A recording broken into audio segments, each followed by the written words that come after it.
most Californians have heard about Proposition 13, and it seems as if there is always controversy around it.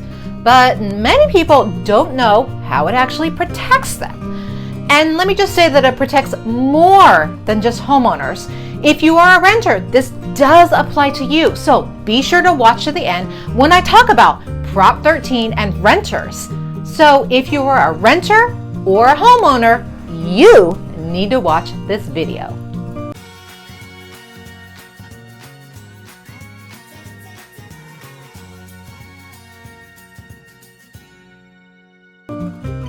Who am I?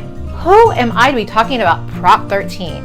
I'm a homeowner and I pay taxes. And boy, am I glad that Prop 13 passed decades ago. I'm also a real estate agent and I need to be able to advise my clients what people are going to pay as far as taxes when they're looking at houses.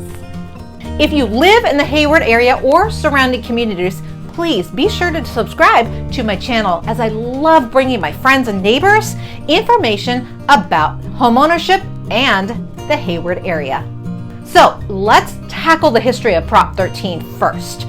Prop 13 was passed in 1978 and it has been protecting your outrageous property taxes ever since then. It was a response to the out-of-control property taxes that they were having at the time. Homeowners were seeing their homeowners taxes skyrocket, as much as doubling every year. And in so many cases, it was unpredictable and they didn't know how much they were going to pay, and in some cases also unaffordable. So a retired businessman named Howard Jarvis, he got to work on this ballot and he got his fellow homeowners, and thankfully they got it to pass in 1978. So why was this so important to us? Well, today our interest rates are hovering around 5% to buy a home. In the late 70s, they were anywhere from 10 to 13%. Add that fact in that your taxes could as much as double every year. Homeownership became unaffordable for some and made some sell when they didn't want to. Let's say that the real estate market was doing very well in your neighborhood. Values are going up. Yay! Well, so would your property taxes. Boo!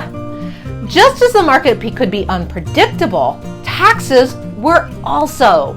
So imagine getting a bill for $600 one year for your property taxes and $1,200 the next year.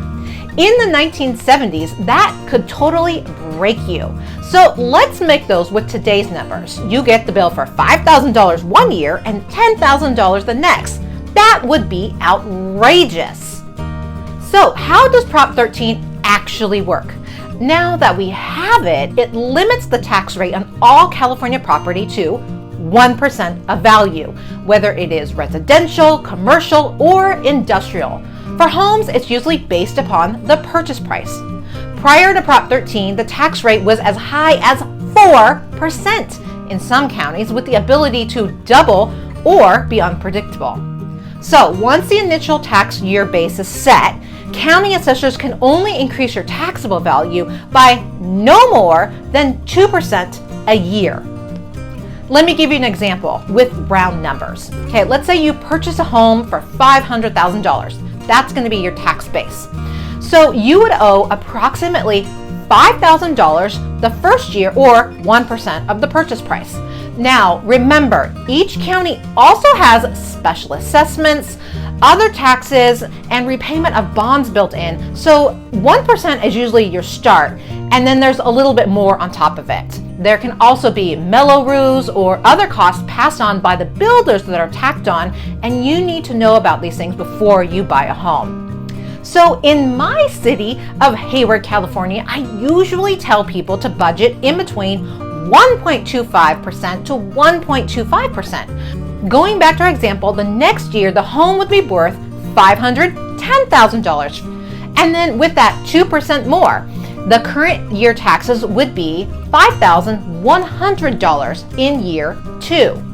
$100. Well, let me just say, only $100 more than the year previous, not the double like it could have been before Prop 13.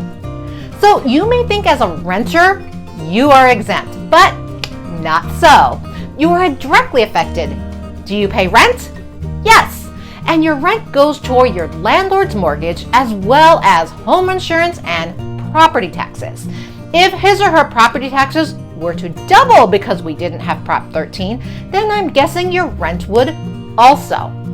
So be sure to think about that if Prop 13 ever goes to the ballot again. It seems as if every election year somebody brings up the Prop 13 issue, usually a politician, and they get it in their mind to take it away to get more money towards taxes. Be sure to tune into my next video, which is about changing Prop 13. If you haven't yet, please be sure to hit that subscribe button and the like button. It means a lot to me. If you liked this video, you might like this video or this video, and be sure to subscribe to my channel here. See you on the next one.